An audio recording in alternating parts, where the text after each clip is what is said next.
Good evening, members. Please take your seat. Good evening.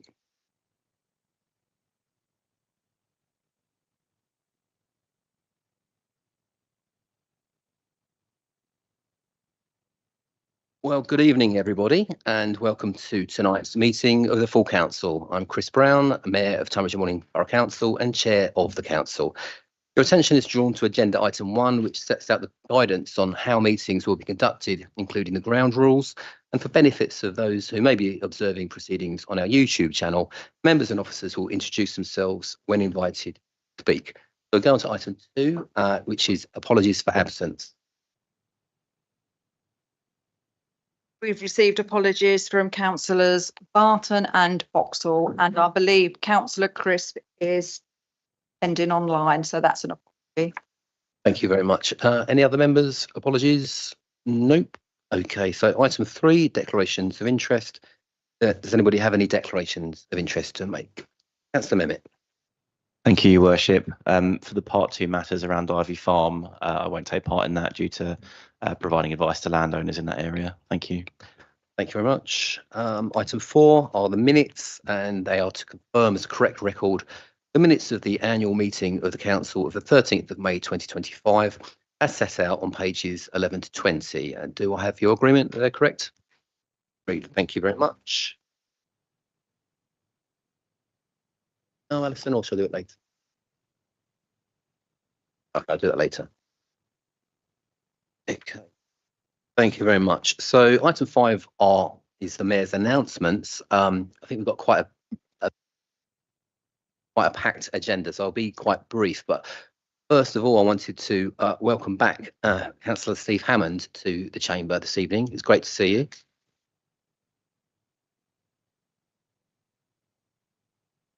Steve, it's nice to see a good-looking mayor.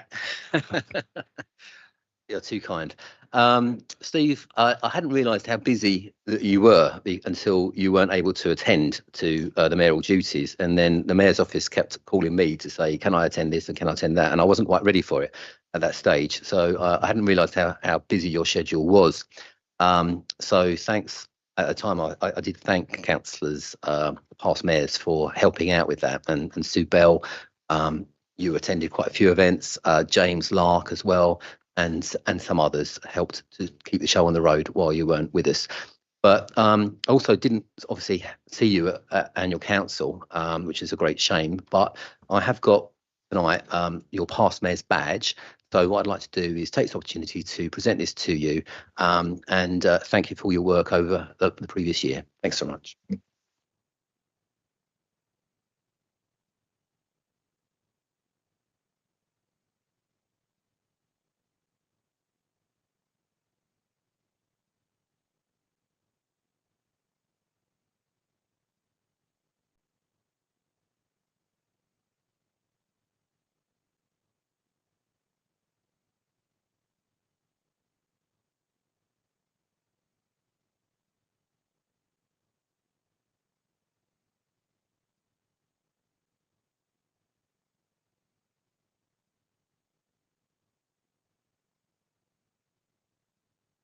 Thanks very much.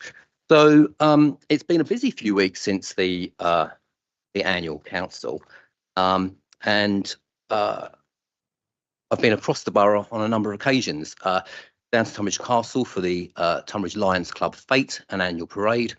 Also the Tunbridge Lions, it's a knockout competition at the Angel Centre, and the Deputy Mayor and myself have also attended the KCC Armed Forces flag raising ceremony down at County Hall.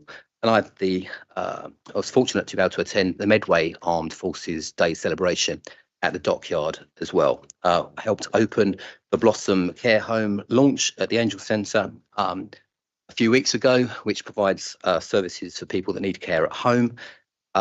We attended an event with the Deputy Mayor to the Bishop of Rochester. And thanks also to, well, that as well. Thanks to Sue Bell for stepping in once again. I think you were at the castle on Friday as a judge for one of the competitions that was there. So I couldn't actually make it, so thanks for stepping in. And my son that won an award there says thank you very much for voting for him. So it was quite fortunate I wasn't there.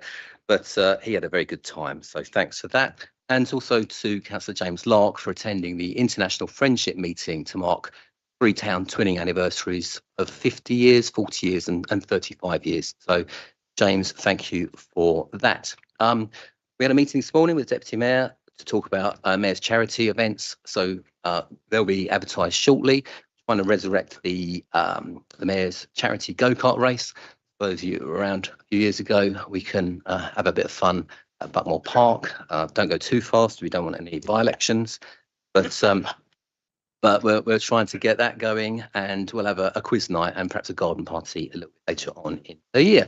So that's it for item 5. We'll move on to item 6, which is questions from members, and we have a couple. So in accordance with CPR 5.5 of the Constitution, 2 questions have been submitted by members. Question 25/04 MEM has been asked by Councillor Mark Hood in respect of homes for social rent. Attached at page 23 of the agenda, a written response has been provided by the Cabinet Member for Housing, Environment and Economy, Councillor Betts, and this is on pages 23 to 24. However, for the benefit of those observing via the YouTube channel, I invite Councillor Hood to ask his question and then Councillor Betts to respond. So Councillor Hood, please. Thank you very much, Mr. Mayor. Can the Cabinet Member responsible for housing tell me how many homes for social rent, can the Cabinet Member responsible for housing tell me how many homes for social housing for rent have been constructed in this borough in each of the last 10 years? Thank you. Thank you, Worship. In line with current policy CP17, affordable housing on a new development would aim to have a 10-year split of 70-30 in line with 70% affordable rented tenures and 30% intermediate. Affordable home ownership, affordable rented can include both social rent and affordable rent, definitions of which as follows. Affordable or intermediate rent, homes let at least 20% below local market rents, affordable rental properties, or let at rates set between market rents and social rents, intermediate rental properties. The market rent or market value refers to the cost of housing either for rent or for sale in the private sector. Calculating market cost takes into account the property size, type and location. Social rent. Set through the national rent regime in England at around 50% of market rents, social rent homes are for people on low incomes. Delivery over the last 10 years, which is the question that's been asked, is in the table below, financial years 2014-15 to 2024-25. I can go through the whole table, Your Worship, but I'll skip the table to probably the final reading, which is actually quite a hefty positive one, with a total affordable housing of 258. But I do refer everybody to that table that's been published. Thank you. Thank you, Councillor Betts. Councillor Hu, would you like to ask a supplementary question? Yes, please. So only 63 units of social housing have been delivered in 10 years and none at all in the last 2 years. So the clear statistics show that the most affordable rented properties are very rarely delivered as developers are able to wriggle out of their responsibilities. It doesn't matter if 75% of all future housing falls under the heading affordable housing, if it still remains out of reach of so many of our sons, daughters, nieces and nephews who are being forced out of the communities they call home. So does the Cabinet Member agree that the system is fundamentally broken in terms of delivering the social housing that we require?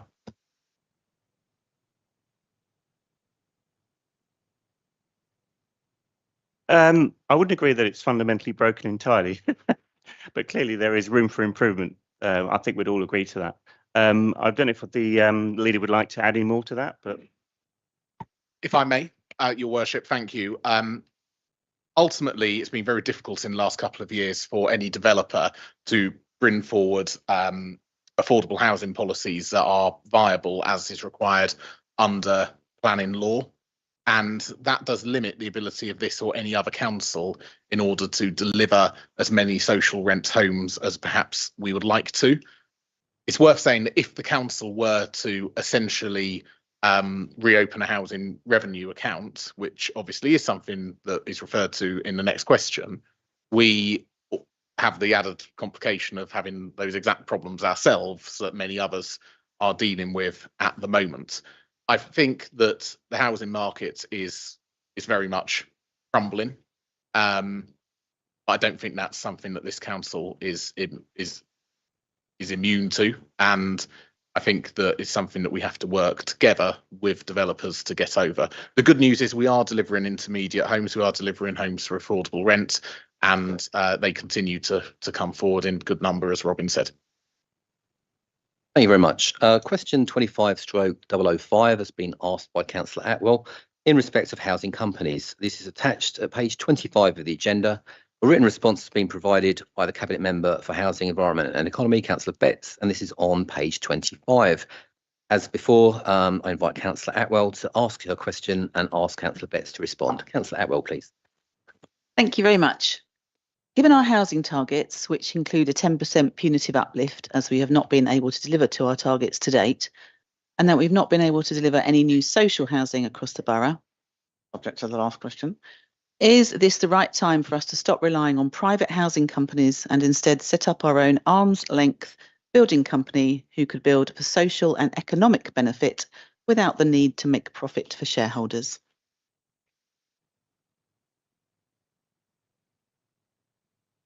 Right. Affordable rented tenures, which is what the council is required to deliver, includes both social rent and affordable rent and units that have been delivered under this definition, albeit not directly by council, but through registered providers. Establishing a local housing company is included in the Housing Strategies Years 4 and 5 Action Plan, supporting the strategic objective to consider options for the council to influence and take a proactive role in housing delivery, including through a local housing company. The initial primary purpose of the LHC would be to facilitate the delivery and resettlement homes through the local authority housing fund. In the longer term, officers will explore options and present to members the opportunities for an LHC to support wider corporate objectives and functions, ensuring that a robust business case exists and that considers the need to have some minimum levels of operation to make a company viable. Councillor Atwell, would you like a supplementary question? Just ever such a quick one. Hooray. However, I was just wondering whether we could or should be thinking about bringing some of these discussions forward, as I know it's a very busy time through things like the local plan making that we're doing, but it would be very sad if we lost the opportunity to lose space because we hadn't taken control of it before it was turned over as part of the local plan. So I guess my supplementary question is, yay, but could we possibly bring this forward?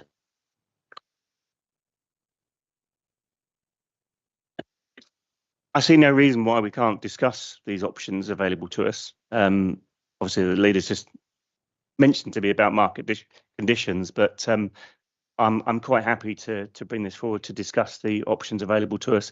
The only thing we do have to be mindful of, obviously, is that we've got this cloud of reorganisation looming over us. That's the biggest problem to us. And any long-term decision making or projects, that does complicate matters. As we all know, as you sit on the Tunbridge Programme Board, many projects are being affected by that. So we have to bear that in mind. Thank you. Councillor Betts. Item 7, questions from the public. Can I confirm that there are no questions from the public this evening? Thank you very much. And item 8, leaders' announcements. Leaders of council, please. Thank you, Your Worship. Before I start, please can I move through motion without notice in line with Part 4, paragraph 5.30C of the Constitution, that we take item 16, which is changes to the Constitution, immediately after this item. So this would be the first of the matters for decision that we take this evening rather than the last one, for two reasons. Firstly, due to the size of the paper and the size of the annexes, which run into hundreds of pages. And secondly, because I understand that there are a few members who wish to speak. If you don't mind removing that before I... Do you have a seconder? Do I have a seconder? Yeah, Dan. Councillor Harman. So that's been proposed and seconded. Can we agree that recommendation or proposal? Agreed. Okay, so we're going to shuffle item 16 to after your announcements. But go ahead with your announcements for now. Well, thank you very much, Your Worship, and thank you, members, for agreeing to that. I hope that makes sense. Since my last leaders' announcements, a bit like your last mayor's announcements, much has changed and much will impact on our operations. I will touch on the broader changes that go beyond the borough slightly later, but we've got to recognise that our most important job is to deliver for residents across Tunbridge and Morlin and always work for our borough's residents. That has, for me, always been my overriding priority. So it's with great pleasure that we've had lots to celebrate over recent weeks. I firstly want to start by congratulating everyone on helping this council achieve the Silver Award from the Defence Employer Recognition Scheme as one of just 33 organisations across the southeast of England, and as part of our commitment towards the Armed Forces Covenant. We've achieved this through demonstrating flexible working for staff who are reservists, actively supporting the recruitment of veterans, providing dedicated support to families of military personnel, and in many ways through our work with RBLI in Aylesford.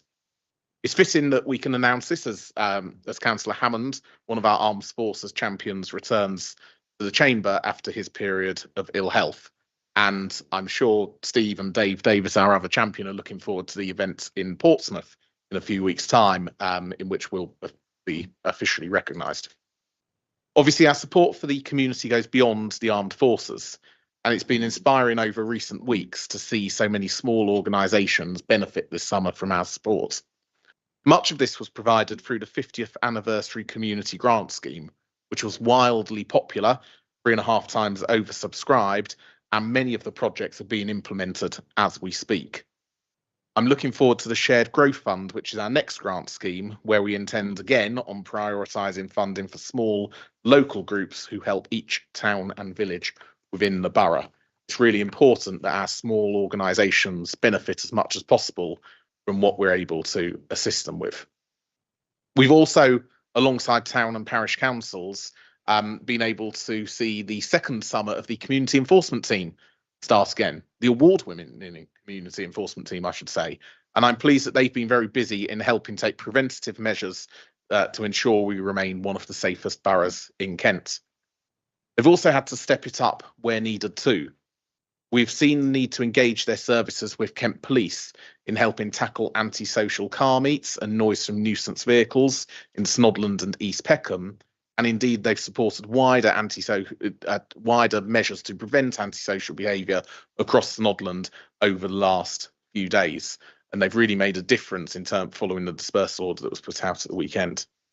Of course, we couldn't be so proactive without having an innovative initiative, and I'm looking forward to seeing the results of their work over the summer.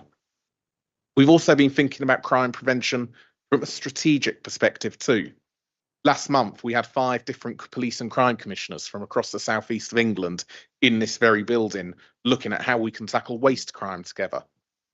We've made excellent progress in tackling litter and fly tipping over recent years, but we know there's always more to do.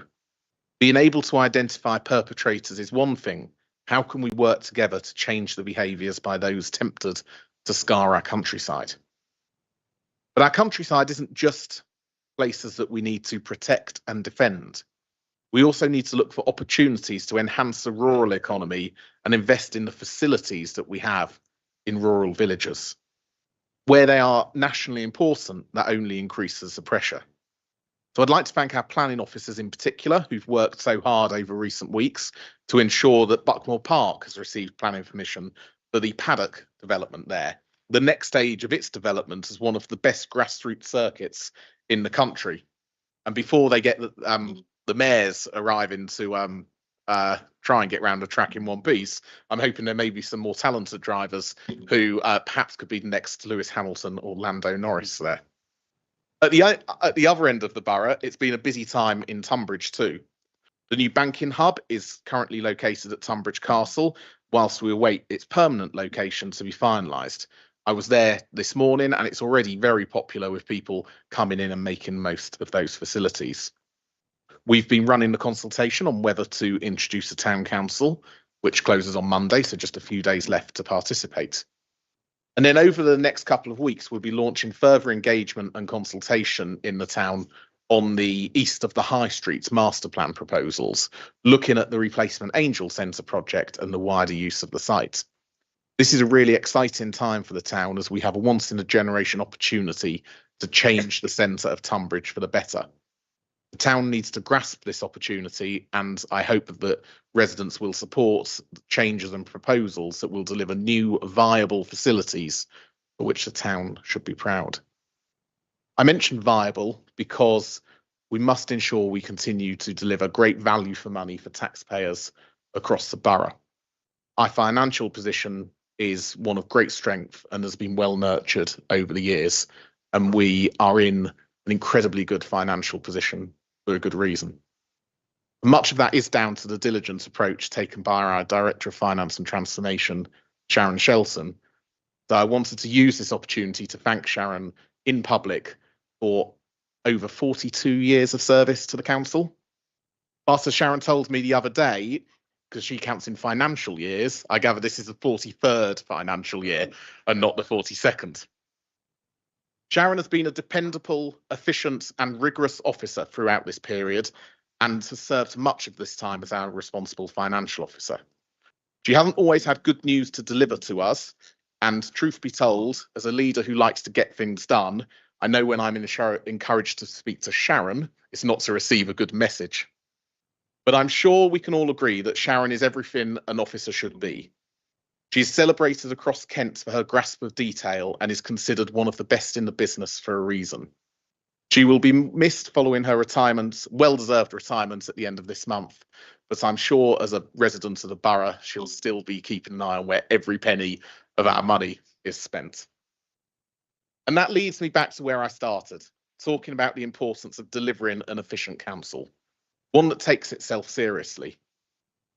Our residents are seeing our approach now be at odds with what's happening at Kent County Council, one that I deeply regret. We should be working alongside our colleagues at KCC, whether we agree with their politics or not. I hope during my tenure in office, you've seen that I'm not one to play gesture politics. One of our key values is about delivery, because that is the focus on delivering for residents. We're not focused on what flag is flying at the castle or what books are in the library. We're not going to react either to what happens at County Hall that we might not agree with. Reform UK won a very clear majority to run the county council. We must respect that mandate and not argue with it. It was done in a free and fair election. We've now got to work together with our colleagues at County Hall to deliver the best services we can for residents across the borough. I haven't had the opportunity of speaking to the KCC leader yet, although something is in the diary for the next couple of weeks. But I'd like to know her vision for shared services and county borough cooperation. I want to know what their view is on local government reorganisation and how the county and the borough and all the boroughs can work together. I'm not interested in how they run their committees or any of the public pronouncements that they might give. We have so much that we need to work with the county council on. It's important we continue to be respectful, to be mature, and to take a very clear approach in terms of what's best for residents, because that is the overriding concern for me. That's what we're here to do, and that's what Tunbridge and Moorlin, under my leadership, will continue to do. Thank you, Your Worship. Thank you very much. Leader of the Liberal Democrats, please. Thank you. We'd like to split the 3 minutes, if you don't mind. Thank you. I'll start with Sharon. I've known Sharon for probably getting on for 40 years. Our children attended the same primary school in Ditton. Sharon has husbanded the resources of this council very successfully over the years, and this is evident from the relatively healthy financial position we find ourselves in now.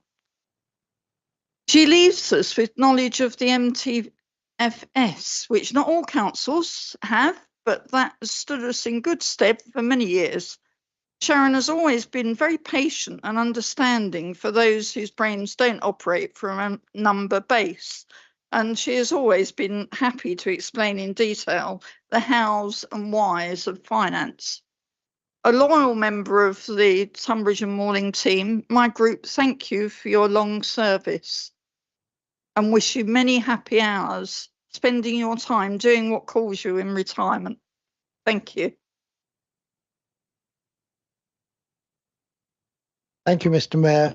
I welcome all the things that Matt's listed through, particularly the action to deal with car meets, which can be a real trouble as they have been in the past in Larkfield, and also welcome the Buckmore Park development. I would mention the idea of a town council for Tunbridge. I attended a public meeting as part of a panel down there recently, and I welcomed the amount of interest of the people attending it. As for KCC, we do as a council, I think, need to have what liaison we can with them, particularly over local government reorganisation. And lastly, before I run out of time, I would associate myself with everything that's been said about Sharon. I remember when she took over from David Hughes, and she has been a very loyal and excellent member of this authority. Thank you, Sharon. Enjoy your retirement. Thank you, Councillor Thornywell. Leader of the Green Group, please. Thank you very much. And yes, really nice to see you back, Steve. Really glad to have you back in the chamber with us. It's lovely. So it's interesting just reflecting on what's been said. And I think it's true, and we don't say it enough, that Tunbridge and Malling is a really great place to live. We do some really good things. We have got fantastic policing. We are in general we have very low crime rates. We give lots of money to some fantastic charities that make this place even better. And it's great to see that we got the Silver Award for in recognition of our as employers for people from defence organisations. So all those things are great. And it's important to remember that. And of course, like everyone else, I will miss Sharon because she is so wonderfully detailed, and I really love a detail and a spreadsheet. So she's been one of my faves. Just a couple of things to pick up on. I am a little concerned about fly tipping. I think it is actually up. And if we are in a position ever to restart the bulky waste services, I think it would be wise. I think, unfortunately, this penalises people who either don't have cars or can't afford to get their waste or are elderly. And I think it's just very short-sighted not to give them that. It was so well used. And I would definitely say I have seen an increase in fly tipping myself. I've been reporting many more instances on the website. So, and I think our stats show it being 13% up at the moment. The banking hub in Tunbridge is good. And I don't like to be negative about these things because I know it's looking for a permanent home, but that whole home of our services up at Tunbridge Castle is not great for anyone that cannot drive. Walking up from the bus stop is just not possible for many of our residents. It's too steep, it's too far. So if you can drive, and if you can get one of the disabled car parking spaces, which are always full, I'll add, you know, it doesn't make it easy for people to use their services, but I know it's a step in the right direction. But in general, I see that Tunbridge Castle hub is not being very inclusive. And talking about the Town Council consultation and the coming consultation about the East of the High Street Master Plan, I'm really glad we're doing them. Of course, it's great. And I know what the answer to this is always going to be, but there are hundreds of people who do not even know it's happening. These are people that don't use Facebook, don't use email. I've personally picked up heaps of the paper copies and distributed them around to people who went, oh, I didn't even know this was happening. And I've promised to go and pick them all up and bring them all back. I know it's hard. I know that's our strategy for communication, but you really are leaving out a big demographic.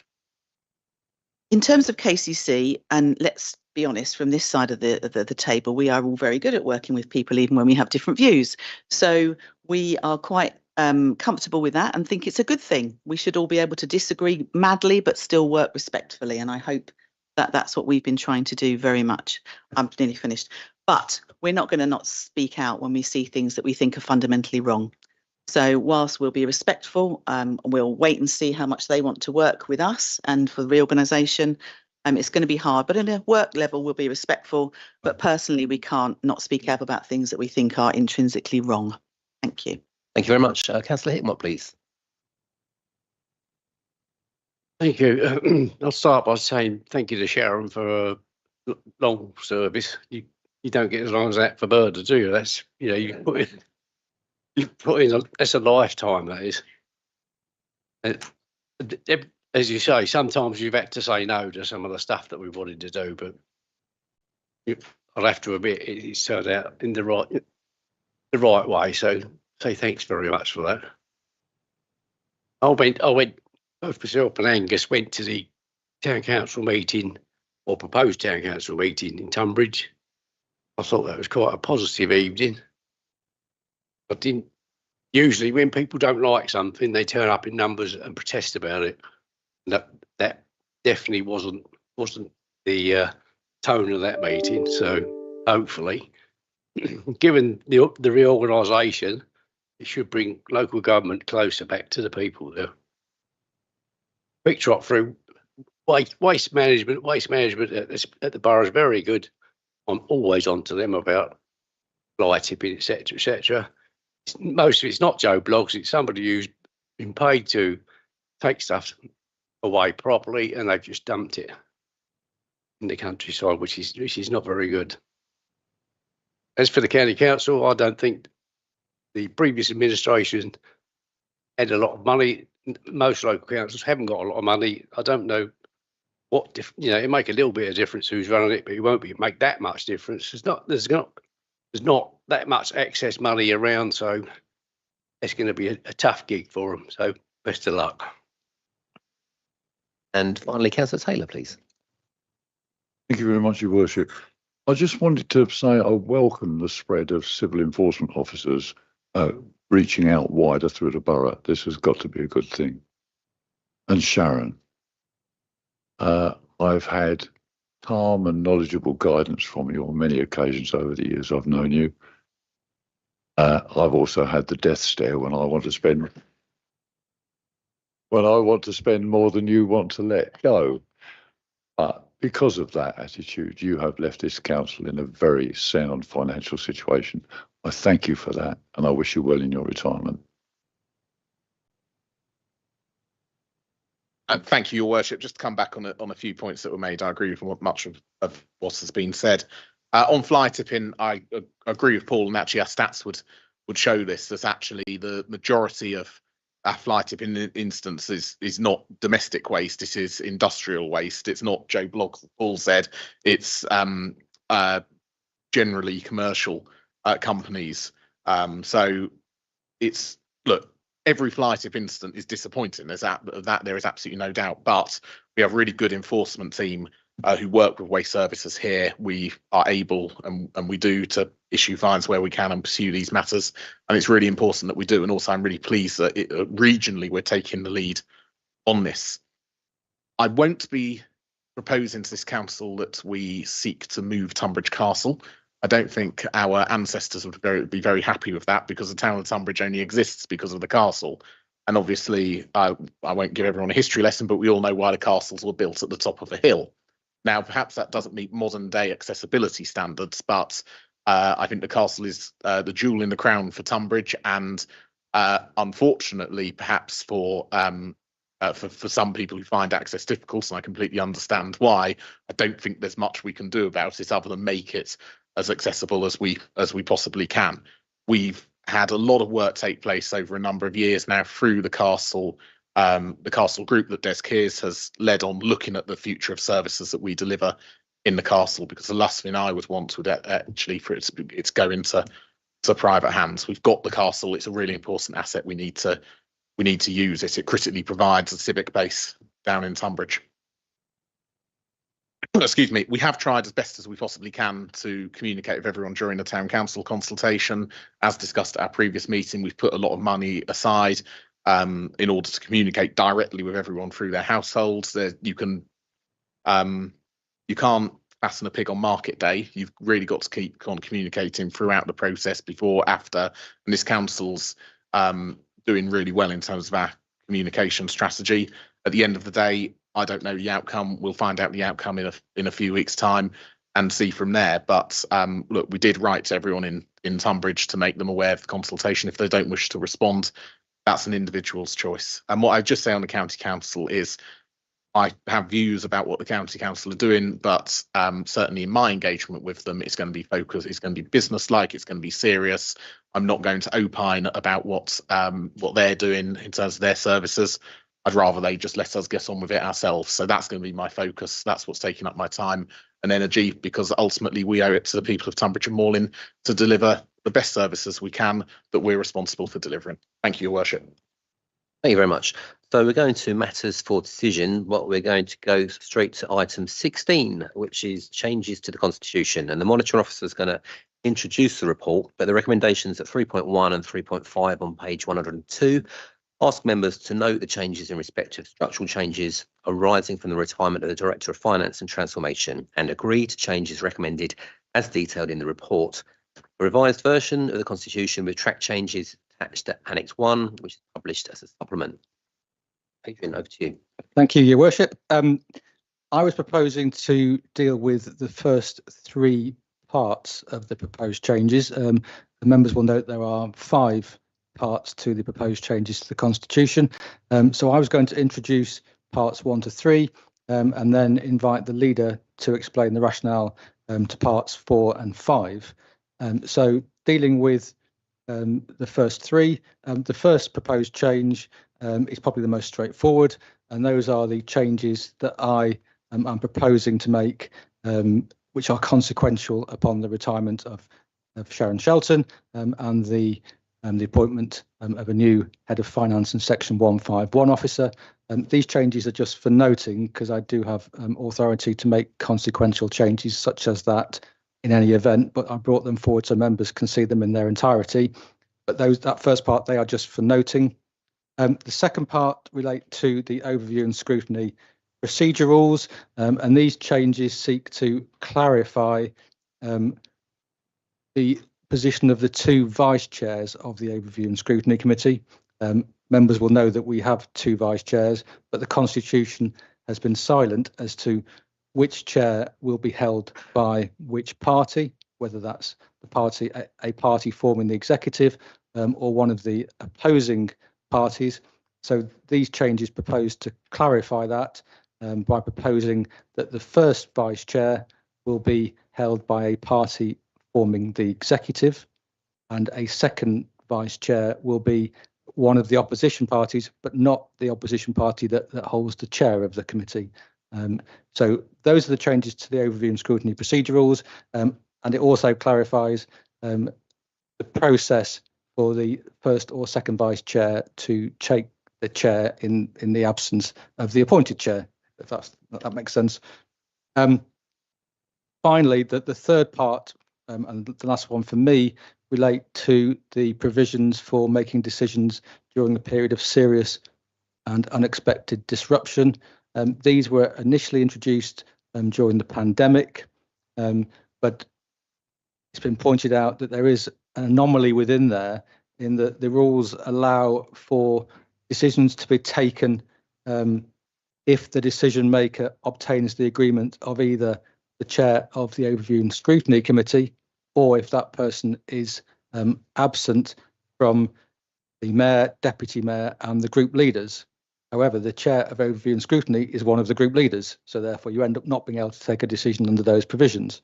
So I'm proposing to make an amendment to that so that a decision may be taken by either the chair of the Overview and Scrutiny Committee, or if that person is absent, by the mayor, deputy mayor and the other political group leaders, so not including the group of the chair of the Overview and Scrutiny Committee.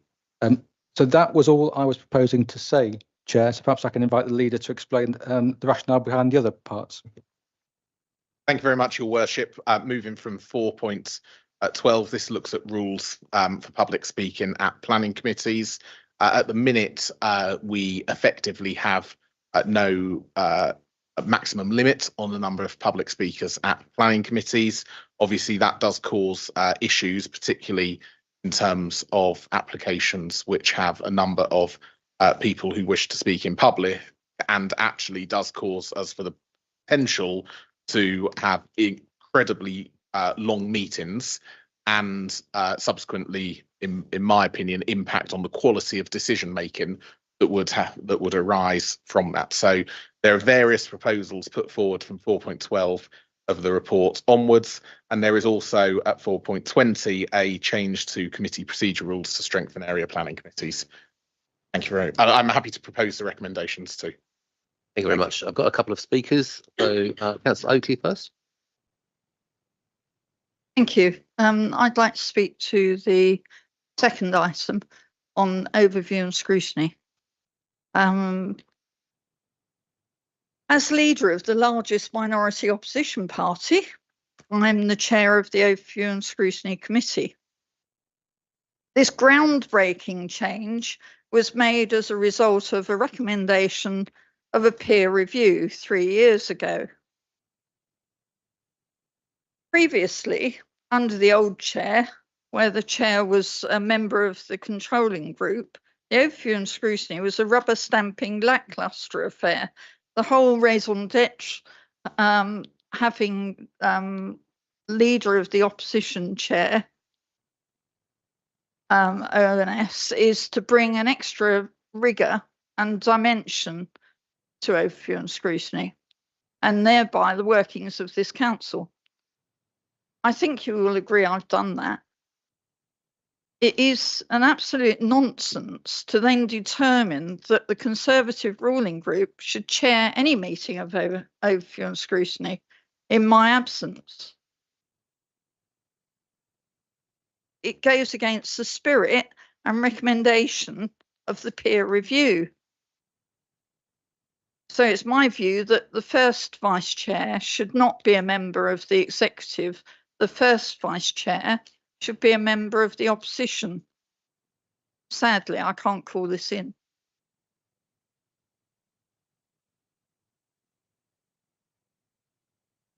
Mr. Thornywell. I just wanted to ask Mr. Mayor if we could, as a matter of procedure, go through these individual items, because it seems to me 3.1 and 3.3 are probably not controversial. And as far as 3.2 is concerned, while I'm speaking, I agree with what my leader says. Thank you very much. Okay, so Councillor Apple and Yes, I can't really say that I'm in favour of that proposal. It's the Overview and Scrutiny Committee is an opportunity to scrutinise and to have an alternative voice, an alternative view. And I think I wasn't here when that peer review happened, but I think the Overview and Scrutiny Committee provides an opportunity to look at things from another angle, and I hope it's useful and it adds to the success of the council. So it sort of smacks a little bit of marking your own homework, and this proposal smacks a bit of writing the paper yourself and then doing it and then marking your own homework. So I think in the spirit of being a council that worked together and that likes challenge and is happy to use the talents of all of its councillors to get to the right solution, I would suggest that it would be the other way around, as Councillor Oakley has suggested. Thank you. Councillor Coe, please. Thank you. I'm not going to speak much because I know we don't want repetition, but I was there with Councillor Oakley with the results of the peer review, and I do think it seems extraordinary to ignore something that has been pointed out that the council should do to function better and take a retrograde step. And it actually really worries me that it is, as Councillor Atwell said, marking your own homework. What is the executive so worried about that the opposition can't scrutinise their decisions? If they think their decisions are sound, then they should actually welcome this. It's only if you have no confidence in what you're doing that you would be worried that other parties are scrutinising it. Thank you.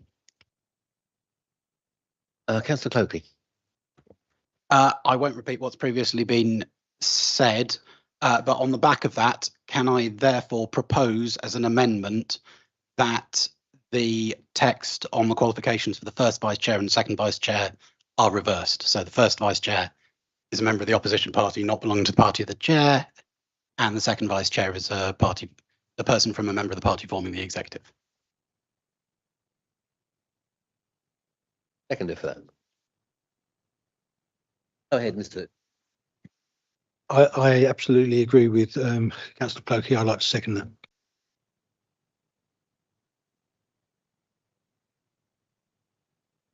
So we've got, yes, speaker on the amendment. Yep. Okay, so prior to me becoming leader in 2021, as Anita rightly said, the chair of overview and scrutiny was a member of the Conservative group, which at the time had a majority, and I felt it was important, following the peer review, but I think we'd have frankly done it anyway, to ensure we're in line with best practice, that the leader of the largest opposition party remains as chair of overview and scrutiny, and that's what we did, and we've written it into the constitution, which effectively is why this change is coming along. And nothing that is proposed tonight changes that at all. Anita will remain as chair of overview and scrutiny. All this does is deal with an issue, as Adrian said in his introduction, as to who or how it is decided which vice chair chairs a meeting in Anita's absence. So all of the constitutional requirements, such as the one that's referred to in the third part of the recommendation around issues in terms of significant disruption, they remain with the chair of overview and scrutiny.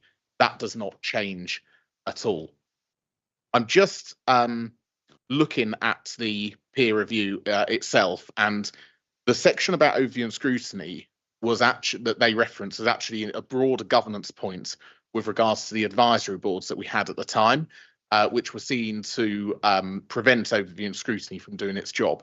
We took those changes, we introduced the scrutiny select committees, we discontinued with the advisory board, and although I know that there were some members who were sceptical about it at the time, my own view, and from speaking to members across the chamber, is that our scrutiny select committees work very well because they introduce the scrutiny function. They're not simply there just to advise the cabinet.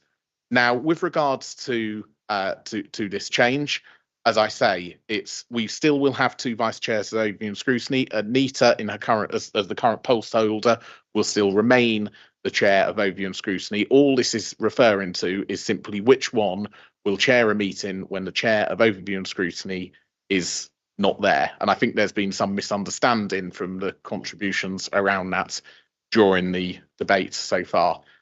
Personally, I don't think this is a necessary amendment because it quite simply doesn't change the standing of the chair of the overview and scrutiny committee. So I'm not minded to support it tonight. Thank you. Very much. Councillor Cope, is it on the amendment that you want to talk about? It is. Go ahead. Thank you. I have completely understood what the agenda item is. And I think if the leader of the council feels this is such an insignificant change, then he shouldn't have any problem supporting Councillor Clokey's amendment. Thank you. Okay, it doesn't look like there's any other speakers. So we have, Councillor Taylor. Thank you very much. I had only intended to talk on item 4, but I did want to put a word in on this. I do understand where this amendment is coming from, that the feelings behind it. And I think for the sake of good order, it's possibly worthwhile just accepting that motion. The whole point of overview and scrutiny now is that the ruling group's decisions are scrutinised by the opposition, and I think that holds true with the vice chair's position. I wouldn't put burning crosses on people's lawns about this, but that's just my thoughts. Thank you. Thank you, Councillor Taylor. So it doesn't look like there's any other speakers on the amendment. So we have Councillor Clokey's proposal, seconded by Councillor Hood. All those in favour of that proposal?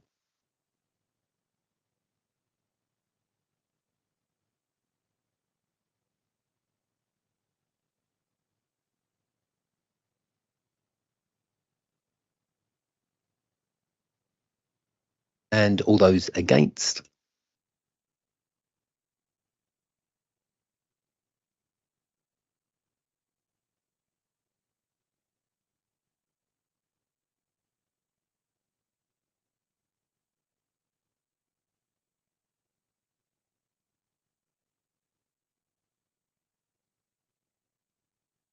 Okay, so that is that amendment has been lost. So we have the proposal from Councillor But Bolton. may we have the figures, please, Mr. Yes, it Chairman? was 2021. Councillor Bolton, you proposed already. Do you have a seconder? So that's Councillor Coffin. Thank you very much. So do members want to vote on this all in one go? We happy with that? Okay, so Sorry, what are we voting on all in one go? So recommendations 3.1 to 3.5. Sorry, no, we have further comments on later changes. Fine. Okay, so what would you like to do?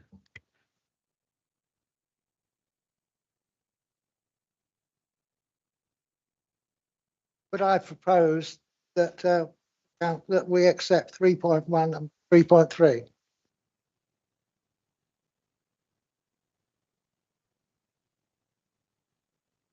Could we just clarify what the original motion is? The full motion is moving the recommendations as per the papers that are clarified at 3.1, 3.2, 3.3, 3.4 and 3.5 on page 102, and I'm moving them all together.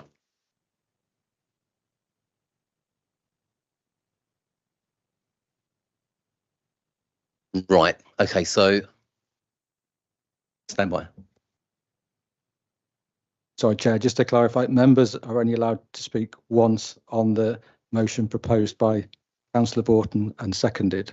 Those members that have spoken, the amendment is a different position. So it's members who are spoken on that are not precluded from speaking on the substantive motion. Any member that has already spoken and not on the amendment is not permitted to speak again. Okay. On a point of order, can I just check? I don't know that we'd finished moving the motion until just now, had we? Because nobody can speak on a moved motion until it's been seconded. I don't think we had a seconder so far in the debate. That's a good point. So we'll reset that and members can have another 5 minutes on the proposal from Councillor Bolton, seconded by Councillor Coffin. So I think I saw Councillor Hoskins indicate first, and I've got you guys next. Councillor Hoskins.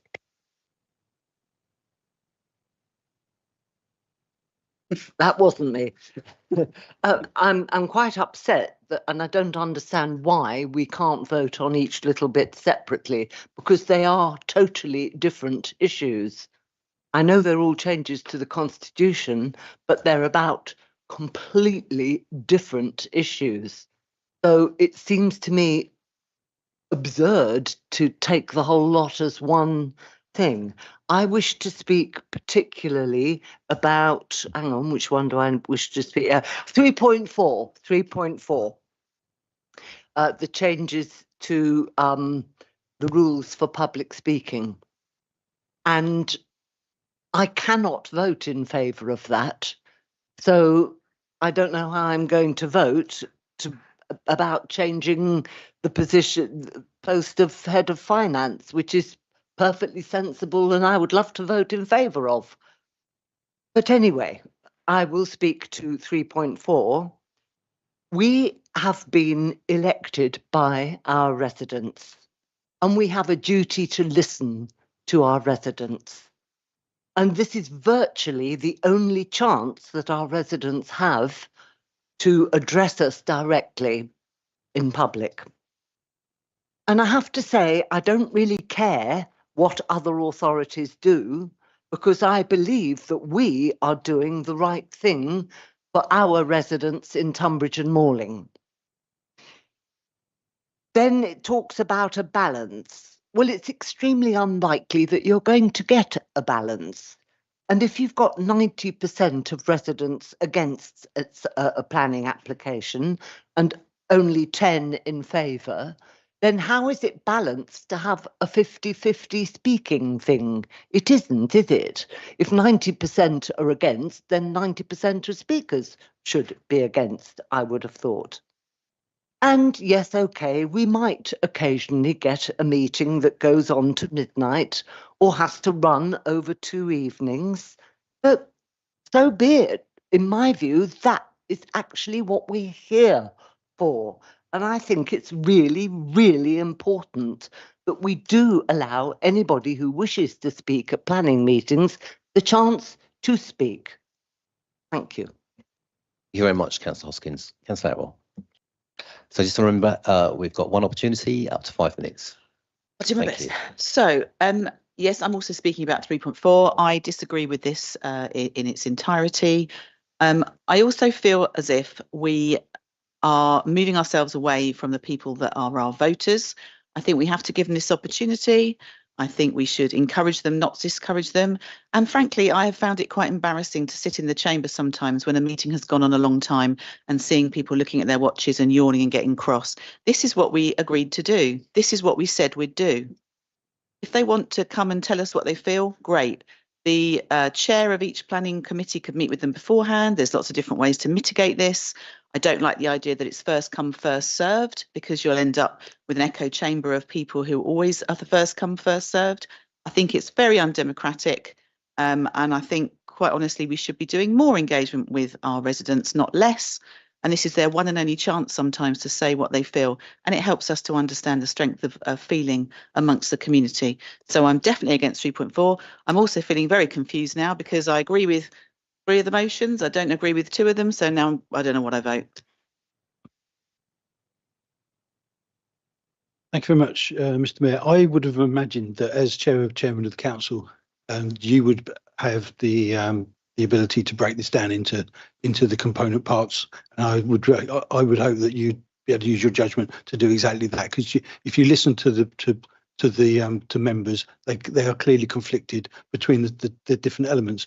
But I also want to talk about 3.4. The principle of having a balance for and against is as ludicrous as assuming that in the absence of an opposition chair, an administration chair should step in over the scrutiny. I don't follow any of this. In many cases, the only time that a resident will come into contact with his council will be in relation to a planning application that they wish to speak about. I know how frustrating that can be because I've been in their shoes. You get 3 minutes and that's it. You get no right to reply, even if you hear inaccuracies in the debate. And yet here we are with a proposal which suggests that the 3 minutes of our time is too much of an inconvenience, and that if 5 other residents get in there first, their contributions will not be heard. We are told that we need to fall in line with other councils, but we are not like other councils, which is why each and every one of us sits on one of our 3 planning committees, and this is a retrograde step which further removes us from our residents, and I certainly oppose it. Just for information, I actually asked Democratic Services to look into the facts and figures around this issue, and since 2020, everyone has received 10 or more speakers on only 5 occasions. Area 2 has received 10 or more speakers on only 5 occasions. Area 3 has received 10 or more speakers on only 4 occasions. Are we saying that is really too much for us? We are all paid an allowance. We are here to serve our communities, and this is doing the opposite. I think there's a lot of people who are going to be watching this tonight, and I would ask members to think very carefully, because this isn't what any of us should have come into politics for. Councillor Hood, Councillor Cloakley. I hadn't put my hand up yet. My mistake. Councillor Taylor. Thank you very much, Chair. I've spent much of my last few years campaigning about the loss of democracy in planning, both across the country and in this council. I have spent many hours of my life sitting on the other side of the microphone there, trying to persuade planning committees to see my point of view. I've really done some soul searching over the last few months about this, and I do believe that reducing the number of public speakers at a planning committee will make the decision better. It'll be more clear. Members won't be glazing over. And I honestly sometimes almost feel anger at the way we're being kept from discussing it ourselves, debating amongst ourselves and reaching a decision. So I reluctantly will support the motion 3.4. But further down the road, we have the officer bringing a new protocol forward very shortly, which will allow much earlier member engagement with planners and developers. Now, that should mean that parishes and the public, talking to their local members, will get their input into the planning process much earlier. So we won't get applications arriving full blown on the weekly list without us knowing anything about them. We will have advanced knowledge of how it's going to go. And I think that may resolve the issue anyways. Thank you, sir. Thank you, Councillor Taylor. Councillor Banks, please. Thank you, Mr. Mayor. Yes, I think the whole thing is we've all been through an election campaign fairly recently, and we've all spent a lot of time on the doorstep talking to residents. And I think there's a general, I suppose, disenchantment with politics. And I was heartened, I think, when our chief executive, when he first came to the chamber, talked about the strength of local democracy. And I think he spoke very highly of local democracy. But local democracy is being challenged by, I think, the disinterest. I'm a member of the Planning Area 2 Committee. And so it is, I've spent some long evenings, but I can honestly say, I think the whole thing's, I'm thinking of the last one that we had, where we did have 24 speakers. And yes, there was emotion. Yes, there was occasionally a little repetition, but I believe that it informed the debate. And I believe that, to be honest, at this time, with politics in the state that it's in, to actually reduce the public involvement in these important planning committee decisions would be a big mistake. And I think members would come to regret it. And so I would implore members maybe across the aisle to think very carefully about basically the strength of democracy and let the people speak. Thank you. Thank you. Councillor Tatton, next, please.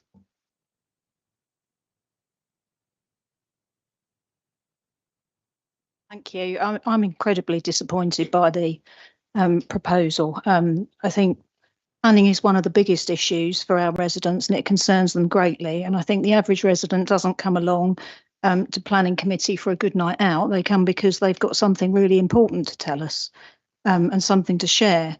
And I'm perfectly happy to give up my time, as much time as it will take, and give my full attention to listening to their concerns and points of view, because after all, the decisions that we make and the consequences of those can last a lifetime and have a really significant impact. So I think whilst we must reach our decisions at planning committee based on material planning considerations and not on the weight of public opinion or who shouts the loudest, I think the very least we can do is allow the public to tell us in person why they feel a development is acceptable or not. They will often offer valuable local knowledge. They'll help us to see things from a different perspective, and they may highlight some things that are really important that might otherwise have been missed. And as Councillor Banks has just said, I think to go down this route, particularly at this time, when the public already feel that the system is so heavily weighted against them, is fundamentally wrong. And it simply perpetuates the notion that elected representatives don't want to listen. I've seen no evidence that where authorities have a different approach, it improves decision making. I think, of course, we will occasionally have very long meetings, especially when we've got some complex matters that come forward. But the majority of our meetings are not especially burdensome. And in fact, we had Area 2 just a few weeks ago that only lasted 15 minutes. But I mean, in any case, when we put ourselves forward as councillors, we know that we are offering up a lot of our time in return for carrying out our civic duty. And I think we would be failing in that duty to those who elected us if we put this limitation on public speaking. And I think this impacts on parish councils as well. There may be parishes whose residents are affected by development in a neighbouring parish or ward who would wish to send representatives to speak. And I'm thinking particularly of the East Malling research application, which will come forward in due course. We may even have parishes outside the borough, but I assume that they would have to seek one of the public speaking slots, and like other residents, they may fall foul of the first come first serve rule, and yet disappointingly we've not discussed this with parishes at all. So for all those reasons, I can't support the proposal. Thank you. Councillor Tatton. Councillor Rhodes next, please. Chairman, thank you. It's beginning to sound like a planning meeting already. Okay, so there's one option, Chairman, not before us. It's highly unlikely that the option I would put forward, but I'm not going to put it forward because we have to, if you read the risk assessment on page 107, we have to have good practice as set out the LGA Planning Advisory Service, and will reduce the risk of any challenge to the determination of a planning application, which I think I might ask for an explanation of, actually, what that actually means. However, the option I would have put forward, but I'm not, is that we don't have speakers at planning meetings. In the past, Your Worship, planning meetings didn't involve public speakers. Councillors Hickmott, Thornywell, Oakley and Hoskins will remember at their respective area meetings, we would not have speakers and we would debate 7, 8, 9 items, sometimes a night, and we would finish when we were finished. I'm not going to win that argument for no speakers, but once upon a time, Chairman, residents used to write to us and we put their thoughts forward. We also, Chairman, used to wear suits at full council. You gave permission to us remove our jackets and we promptly stood at the beginning and end of the meeting. However, speakers, Chairman, sometimes get emotional because an extension or an alteration is right next to them. Emotion and common sense are not matters to have at a planning meeting, Chairman.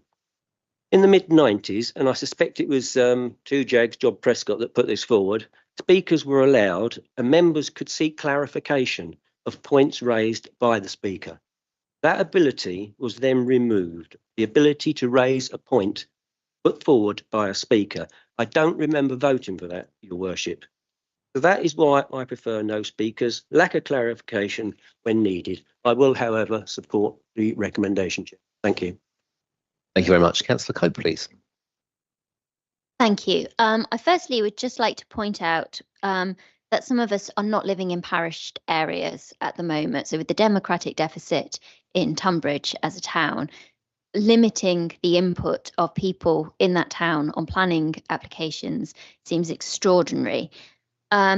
Secondly, I think we want people to be involved in local democracy, and when they come to planning meetings they can actually see why we have made the decision, even when sometimes it's not a decision we feel comfortable with. So it gives legitimacy to what we've decided and helps the public understand the process, even if they don't always agree with the outcome of it.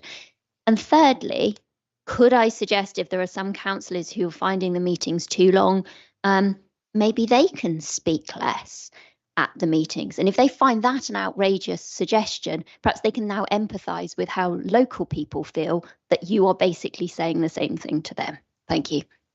Thank you, Councillor Cope. Councillor Hickmott next, please. Well, I promise I won't keep you here till midnight, but I have been here till midnight more than on one occasion. I'll be brief. Area 3 is a rare animal. We don't usually get many of those. Most planning applications are determined by the officers. They're either accepted or rejected. Usually you only get the controversial ones or the ones that have been called in that come to area planning committees. Hence, you get the interest, such as the last one that we had at Lunsford Lane. There was a lot of interest. A lot of people were affected. A lot of people wanted to have their say on it. I personally didn't mind listening to what they had to say. Some of them might have repeated themselves, but that they went away at least thinking that we'd sat there and listened to them. As we gradually move on into super councils, it's going to become even more remote, and you'll be lucky to get anybody to come and speak. Surely that's not the way forward. Thank you, Councillor Hickmott. Councillor Thornywell next, please. Thank you, Mr. Mayor. First of all, can I say I think the council's all up the creek in putting all these together and the leader moving them en bloc. I can only think, I'm afraid, Matt, that this is an attempt to railroad it all through. And those who are against the changes in 3.4 and 3.5 are now going to have to vote against the other listed items in which we are in favour, and it's utterly ridiculous. I think that it also sends out the wrong message. The message that's going out from this council is that we're going backwards. I remember these provisions being introduced a long time ago, and I think they've worked well. When I first came into local government, the situation was that planning committees met in secret. They didn't want the public. And I recall planning officers saying they didn't want the public in the meetings because it would in some way prejudice what they wrote in their reports, and they would be embarrassed. That's not quite the word. And it took a long time. And actually it was Mrs. Thatcher who introduced legislation to make committees open to the public. And then later on that was extended. And what we seem to be doing here is step by step, every time we do something the leadership doesn't like, they abolish it. So they've abolished asking questions at area committees of factual of the applicants. They've abolished that. They've interfered with how many questions you can ask. They're now interfering with this. They interfere with F&GP when a decision was made that they didn't like. And I only say this, there are plenty more things in the Constitution yet, so perhaps we might have to revoke the whole of the Constitution, because there are a lot of other things in there, and there are things in the Local Government Act, and there are other steps one can take. And the effect of what you are doing is driving us to take more extreme measures. And that's what the public think about politicians at the moment. That's why they voted reform, because they regarded the existing political parties as hopeless and useless, and they're looking for someone else to do the job for them. And I also say to the planners, be very careful that you don't get embroiled in this too, because the government's proposals are that the planners should be making decisions without committees and so forth. Well, if that goes through, and it probably will, then the planners will put themselves in the firing line and not councillors. And I think that's a big mistake. And I say to the planning profession, be very careful. Councillor Mehmet, please. Thank you, Your Worship. Look, I sit in a lot of planning committees through my work. I just can't agree with some of the hysteria over this. People are voting reform because they're fed up with inefficiency and wastage in local government, and what our residents expect from us more than anything else is to conduct council business in an efficient and cost-effective manner. And I think the idea that we shouldn't set any kind of reasonable cap on the number of speakers at planning committees, you know, I just can't agree with that at all. Every other council basically in the whole country sets a sensible limit on it, because the committee is ultimately there to make decisions on applications. And the idea that we should spend 6 hours listening to perhaps hundreds and hundreds of applications, or on those admittedly rare occasions, I just don't see the sense in that at all, I'm afraid. And the idea that it's not democratic, I don't agree with that either, because ultimately residents can engage through written representations on the application. They can send as many comments as they like through that. They can engage through the parish councils in the parish areas, and they can engage with their local ward councillors. So speaking at planning committee is not the only way that they can get their views across. The other thing to bear in mind is that the Labour government is basically rolling back all of the planning laws.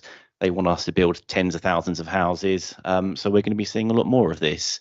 If we have a planning committee with 4 or 5 contentious applications, 40 or 50 speakers per item, or however many, we could literally be here into the early hours of the morning, and that's just not efficient council business. I think the other thing is the government is also saying it's going to abolish planning committees to a degree. So the likelihood of this, going forward for much longer is also going to change. So my personal view is that this amendment is long overdue, and I will be supporting it. Thank you. Thank you. Councillor Oakley, please. I didn't signal, but I'll speak. I'll let you go ahead. And I agree with what my colleagues have said about this amendment, and I don't agree with it. I think people should be able to come here and speak their mind. There's nothing quite like the emotion of people who actually don't want an application to go through, or it cannot be transferred into print very often. I think it's much better to listen to someone speaking about an item. You do get the feeling of where they're coming from. And I doubt that many councillors read all the written submissions for planning applications. I think it's more efficient to have speakers. Thank you very much. I think I might have got. Actually, I haven't quite finished. Sorry, you go ahead. Decided. Would it be possible to increase the number, not to 40 or 50, but perhaps at least 10? Because as Councillor Mark Hood, I remembered his name, actually mentioned earlier, I don't think there's been many applications where there have been more than 10 people asking to speak. And I think that would be a reasonable thing to do. So I'd like to move an amendment that for the number. And I don't know what the number of the proposal was. But if I can move that amendment, I'd be happy if someone helps. Thank you. And do we have a seconder for your amendment? That's Councillor Clokey. Okay, so we have an amendment from Councillor Oakley, seconded by Councillor Clokey, to increase the amount or maximise the amount of speakers to 10. Correct. So we're now going to speak on the amendment. First, we're going to do the amendment first now. So, Councillor Alton, please. I will comment later on in my summing up on some of the broader points, but I will just make this point right now. As Adam Mehmet said, we are one of the very few councils that doesn't have an upper limit anywhere. I've looked at what some of our neighbouring authorities do, because it is important that we compare ourselves to neighbouring authorities. We are discharging the same function, just in a different geographical area. And with some neighbouring authorities, the likelihood is we will have to merge our services over the next few years, as dictated by local government reorganisation. So as we look to align our processes, things in detailed matters, such as speaking at planning committees, is going to be something which we're going to have to consider. Sevenoaks which is a Conservative-led authority, allow one speaker for, whether it's the applicant or otherwise, one against, and one parish council representative. Maximum speakers 3. Gravesham allow up to 3 for, 3 against, maximum speakers 6. Maidstone, which, if I can point out, to all the Green and Lib Dem members who've been speaking here, is an authority that is run by the Green Party and the Lib Dem Party. They allow 1 speaker for, 1 speaker against, 1 parish council representative. I see James Bailey nodding as a former Maidstone employee, and he and I will remember that that's how it's run for years there. So all of the arguments and hyperbole, I guess, is aimed at Green and Lib Dem colleagues in Maidstone too, given their restrictions. Our proposal is that, and I'll use parish areas, is 5 public speakers plus the applicant or agent. And then in Tunbridge, which is an unparished area, 6 public speakers and then the applicant or agent, and obviously to counter for the lack of parish council.